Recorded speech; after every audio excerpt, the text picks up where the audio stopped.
जोंनाथ' बेनो जोंनि बिपिएफ दलनि इसुआ जाहैबाय शान्ति प्रगति। जों बयजोंबो जेसेबां जोंनि बिटिसिआव जेसेबां जाति जनगोष्ठी दं जोंनि हाग्रामा सारा बुंबाय थायो बयखौबो मिलि प्रति जों सरकार दागोन आरो बयनिबो थाखाय जोंहा इकुवेल राइट्स होगोन होननानै सारा बारे बारे बुंबाय थायो आरो गोदोबो होबोदों आरो दाबो सारा होलांनो थाखाय राजि। गतिके आङो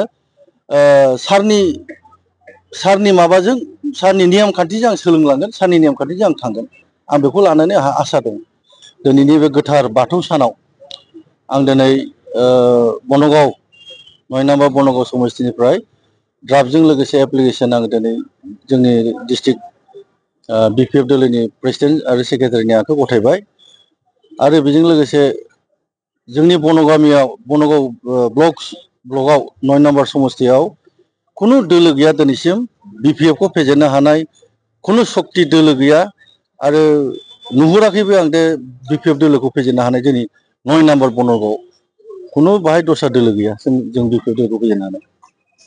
आं बेखौ रोखायै बुंगोन आरो जिहेतु सिगाङाव बिपिएफनिफ्राय रिटायार खालामनाय राजिकुमार ब्रह्म बिजेपिआव दङ।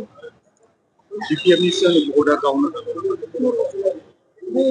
बे जोंनि थाखाय एथ' प्रभाबशालि नङा। बिथाङा जोंनि बिपिएफनिफ्रायसो देरहालांदों। बिथाङाथ' बिजेपि जानानै देरहायाखै।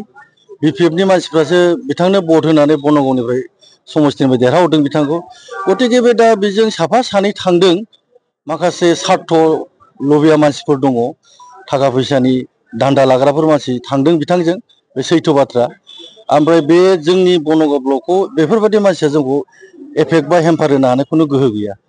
जोंनि थाखायथ' बिराद क्लियार स्रा बिथांजों जे माखासे जोंनि बिदिनो जोंनाव थानानै एले बेजे खालामबाय थाग्रा मानसिफोरा बिथांजों सिथाबफायनानै दङ, बिथांजों सिथाबनानै दङ।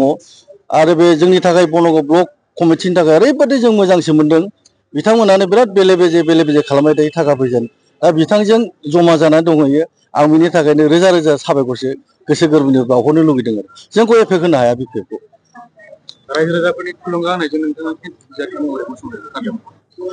औ, आङो दिनै 2021 1 नभेम्बरनिफ्राय आंनो मानगोनां श्रीजुत हाग्रामा सार आंनो दायथ' होदों। जेब्ला बिथां राजिबा जोंनि दोलोखौ नागारना दस्रा दोलोआव थाङो 2001 नभेम्बरनिफ्राय 2021 1 नभेम्बरनिफ्राय दायथ' लानानै आं दिनैसिम जोंनि Bongaon block committee parent women youth बिएसइउ गासिबो जेसेबां सेलखौ लानानै आं दिनै मोनफ्रोमबो प्राइमारि जोंनाव 13था प्राइमारि दं, मोनफ्रोमबो प्राइमारियाव हाबजोब्बाय। हाबजोबनानै आं मोनदांबाय जोबोद गोख्रों जोंनि बिपिएफ दोलोआ। गतिके बिपिएफ दोलोखौ फेजेननो हानाय बनगाव खुनु गोहो दोलो गैया दस्रा पार्टी। बनगाव समस्तिनि थाखाय नोंथाङा जे दिनै आर'ज बिलाइ गथायबाय, नोंथांनि आर'ज बिलाइखौ आजावगोन बा एक्सेप्ट खालामगोन होननानै फोथायनाय दं।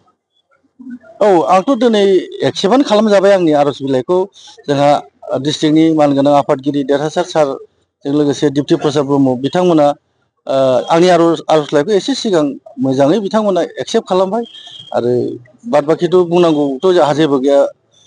गोजौनि मोनसे जोंनाव कमिटि थागोन, कमिटिया मा सिद्धान्त खालायो बिनि सायाव जागोन।